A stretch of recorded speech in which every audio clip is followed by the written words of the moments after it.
On nous dit souvent qu'il faut apprendre à dire non, poser nos limites.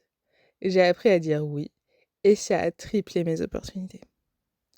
Bonjour et bienvenue sur Design My Career. C'est le podcast qui t'accompagne pour développer sereinement une carrière créative qui a du sens. Je suis littéralement devenue une yes girl, et c'est ma force. Je dis oui à ce qui m'aligne, oui à ce qui me challenge, et oui à ce qui me fait peur, juste ce qu'il faut. Et je te raconte tout ça dans ce podcast. On a souvent une société qui va avoir tendance à mettre en avant le fait de poser ses limites, dire non. Mais on ne parle pas souvent de l'effet inverse, de toutes les personnes qui sont souvent bloquées pour dire oui aux opportunités. Parce que oui, quand tu dis non à des opportunités qui te plaisent beaucoup parce que tu te sens pas légitime, parce que tu as peur de te louper ou tout simplement parce que tu as l'impression de ne pas être compétent, et bien cela, on n'en parle pas. Alors que c'est justement ce qui peut freiner aussi ta carrière. Cette semaine, on essaye vraiment de faire en sorte d'attirer des opportunités de dingue. Et donc du coup, pour ça, il va falloir changer de mindset et revoir la façon dont on fonctionne. Donc, un jour, on me propose une formation sur l'accueil et les nouvelles technologies. Alors, comment te dire que ça n'avait rien à voir en soi avec mon cœur de métier? Moi, je suis designer social, donc voilà. Bien sûr, il y a la question de la relation usagée et j'avais déjà fait des projets autour de l'accueil. Les nouvelles technologies, j'ai une partie sur l'UX design, donc l'expérience utilisateur. Donc, je sais aussi utiliser l'IA. Mais quand même, de là à faire une formation à des agents d'accueil, c'est pas encore ça, tu vois. J'aurais pu dire non. Mais j'ai dit oui et j'ai adoré. Et résultat, une deuxième session a même été programmée. Je vais te raconter comment apprendre à dire oui. Dire oui, c'est pas juste pour être gentil, en fait. Il y a beaucoup de personnes qui vont dire: «Ah, mais tu dis oui à tout, donc t'es gentil». C'est pas ça, hein. Moi, je sais te dire non, hein. C'est juste que il y a des trucs où ça me hype et ça me plaît, donc je dis oui, tout simplement. C'est être stratégique quand tu dis oui. C'est décider d'apprendre en faisant. C'est accepter de se surpasser, c'est transformer une sollicitation bancale en opportunité dorée. Quand tu dis oui, en fait, tu acceptes, en fait, qu'il y ait des choses qui te plaisent. Il faut que tu le sentes au fond de toi que: «Waouh, ça a l'air cool, j'ai envie d'y aller», donc dis oui à ce moment-là. C'est aussi les choses qui te challengent, où tu sens que tu es un peu en mode: «Ouh, je vais devoir donner une formation, ouh là là!» Dis oui. Si tu sens que ça te challenge, mais que tu as envie de le faire, dis oui. T'inquiète, tes compétences vont suivre après. Et c'est ça qui est fascinant avec le cerveau humain. Il y a beaucoup de trucs sur lesquels j'ai dit oui, alors que je savais pas plus que ça, hein. Les personnes, la plupart du temps, ce qui est assez drôle, c'est que ils ont l'impression que les trucs qui sont innés pour moi, que c'est facile et tout. Non, pas du tout, cette formation sur l'accueil là. Eh, j'ai travaillé, hein, c'est dur, hein. J'ai même dû faire des réajustements parce que je me suis rendu compte que mon public de base était hyper pointu et que du coup, ils avaient besoin que j'aille beaucoup plus loin sur d'autres sujets. Donc ça, j'ai dû le faire. J'ai dû assumer du coup que fallait améliorer certains points de la formation en cours de route. Mais pourtant, ça s'est bien passé parce que ça m'a challengée et que j'ai relevé le défi. Il faut aussi accepter que parfois tu peux te louper. Mais c'est pas grave, t'auras appris. Et en plus de ça, la plupart du temps, tu peux découvrir de nouvelles choses et de nouvelles facettes de toi-même. Parce que oui, il y a différentes facettes de nous-mêmes et il y en a certaines qui sont terrées, bien cachées, mais qui attendent le moment qu'il faut pour rayonner. Tu vois, la partie de toi-même qui est hyper éloquente, qui attend juste de prendre le micro là pour wouah, envoyer du lourd, bah cette partie de toi-même, elle attend en fait cette opportunité. Là, c'est un petit exemple que je te donne, mais il faut pas laisser en fait tes peurs gouverner ta vie. Je sais, parfois on peut se dire c'est facile de dire ça et tout, mais c'est aussi facile de se dire l'inverse, que bah non, c'est compliqué. En fait, pour moi, c'est un peu un équilibre entre les deux. Il y a plein de trucs qui nous terrifient tous dans la vie, mais à un moment, il faut aussi se dire que j'ai peur, mais j'y vais quand même. Ou sinon, si c'est vraiment bloquant, il faut accepter d'être accompagné par un psy, par des personnes qui vont nous aider à lever nos blocages. Mais on peut pas, en fait, laisser nos peurs gouverner nos vies. Surtout que la plupart du temps, heu, il y a pas de peur en mode, «Je risque de mourir», tu vois? C'est pas, on parle pas de peur en mode, tu sur un pont, le mec te dit: «Tiens, vas-y, saute à l'élastique» et tu sens que l'élastique a pas l'air très solide ou, a l'air un peu de se dépiauter sous tes yeux. Là, c'est une peur, où tu bien raison d'avoir peur parce que là, ta vie est en danger. La plupart du temps, on a peur sur des trucs où notre vie n'est pas en danger, hein.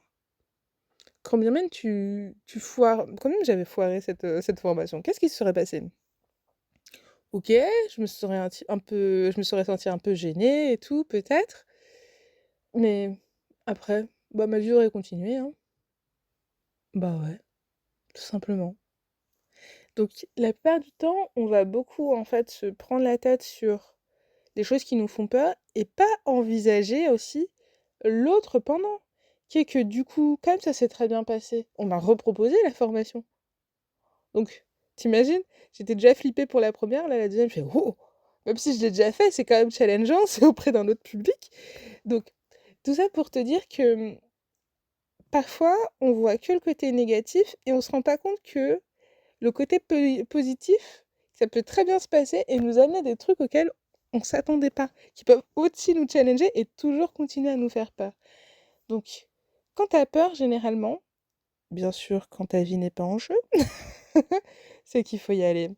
C'est que c'est la partie de toi-même que tu dois confronter pour évoluer et avancer. Alors, par rapport à la partie transformer une sollicitation bancale en opportunité dorée.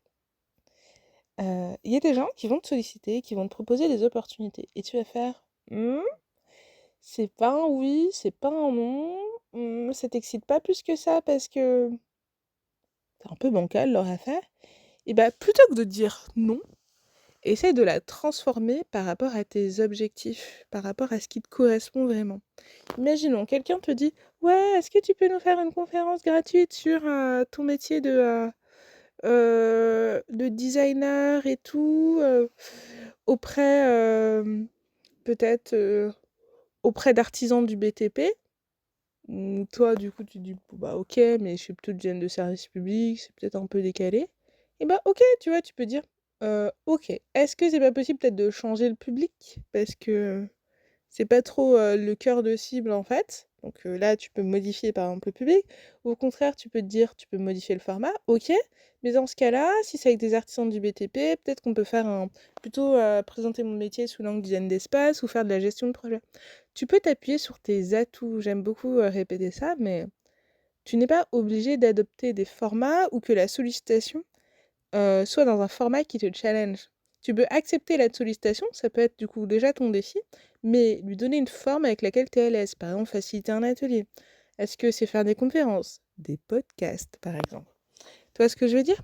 Tu peux transformer les choses à ton avantage. Tu n'as pas besoin aussi que ça corresponde uniquement à ce que la personne qui te transmet la sollicitation a en tête. C'est de la co-création, tout simplement.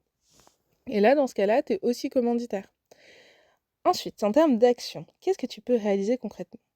Alors, je vais t'inviter à te poser ces questions, qui sont aussi des questions fétiches. Lorsque tu as une sollicitation, est-ce que ça développe mes compétences? Est-ce que ça renforce mon expertise? Est-ce que ça m'ouvre une nouvelle porte? Est-ce que ça me fait kiffer? Et si la réponse est oui, ne serait-ce qu'une fois, vas-y, fonce, c'est que c'est fait pour toi. Moi, c'est mes critères. J'aime l'idée aussi que je fais des choses qui participent à développer mes compétences. C'est parce que c'est un des leviers chez moi qui est assez fort. J'ai besoin d'acquérir de nouvelles compétences. Ça me challenge aussi cognitivement. J'aime beaucoup ça. Est-ce que ça renforce ton expertise? Donc, est-ce que ça te permet aussi que ton expertise, qu'elle soit visible et concrète, ça l'aide à l'approfondir, à l'ancrer et à la rendre encore plus visible dans ton secteur d'activité? Si c'est le cas, vas-y, fonce. Est-ce que ça t'ouvre de nouvelles portes? Est-ce que le fait d'aller là-bas peut potentiellement te permettre de travailler dans un nouveau secteur? Par exemple, quand je te parlais justement de cette question d'accueil sur les nouvelles technologies, le fait d'aller là-bas, bah oui, du coup, ça m'amène sur le côté plutôt accueil. Donc ça peut être aussi une piste si après je pivotais, parce que j'aurais déjà mis un petit pied dedans. Tu vois? Des choses comme ça. est-ce que ça te fait simplement kiffer? Est-ce que c'est une opportunité que tu vas pouvoir faire avec quelqu'un que tu aimes bien? Par exemple, quelqu'un avec qui tu as envie de travailler, parce que les opportunités aussi, parfois, tu peux aussi les créer parce que tu as juste envie de kiffer et que tu adorerais être avec machin et que bah, cette opportunité s'est proposée. Aussi, est-ce que c'est dans un cadre, un contexte où tu te dis waouh, c'est trop bien? Par exemple, une des fois où ça m'a le plus challengée, c'est que je devais faire un pecha kucha. Je sais pas si tu connais le principe, mais il y a plusieurs versions, mais en gros, tu as 30 slides ou 20 slides, et tu as 20 secondes par slide, ou 30 slides et 30 secondes par slide selon les versions. Et tu dois du coup débiter un peu un discours de façon très rapide et très fluide. Généralement, ça dure à peu près 6 minutes 40, quelque chose comme ça. Donc c'est très challengeant un pecha kucha, hein. Parce que t'es pas sur une petite présentation pépouze où tu passes tes slides tranquille. Là, ça défile tout seul et en cadence, hein. Donc quand j'ai dit oui pour participer à l'inauguration de la France Design Week, clairement, une partie de moi s'est dit oh my god. L'autre partie de moi s'est dit ouais, ça va être trop bien. Donc j'avais un peu une petite dissociation, quoi. Mais j'avais confiance dans le fait que quand bien même je débordais un peu, quand bien même je buguais pendant, ça serait fun et que j'allais kiffer. Voilà. Je me suis dit, c'est cool quand même. Oui, est-ce que du coup, ça me permettait d'ouvrir de nouvelles portes? Oui, totalement. Ça m'a permis d'être plus visible, renforcer mon expertise, totalement. J'ai même pu aussi promouvoir le design de service public. Donc, on adore. Est-ce que ça me permettait de développer des compétences? Ouais, faire un pecha-kucha, c'est une compétence. Je considère ça vraiment comme une compétence à part entière maintenant, parce que le truc est bien challengeant. Est-ce que j'ai kiffé? Ouais, c'était trop bien. Donc voilà, tout ça pour te dire que tu n'as pas besoin en fait de dire non à tout. Il faut aussi apprendre à dire oui, même aux choses qui te font peur, et à les adapter. Tu as aussi en fait cette possibilité de designer des opportunités pour qu'elles te conviennent et qu'elles reposent sur des choses quand même sur lesquelles tu peux être un peu plus en sécurité. Je te dis à très vite pour un nouvel épisode de podcast. Et là, pareil, on va parler d'un sujet aussi qui fâche, qui est que personne ne comprend le design.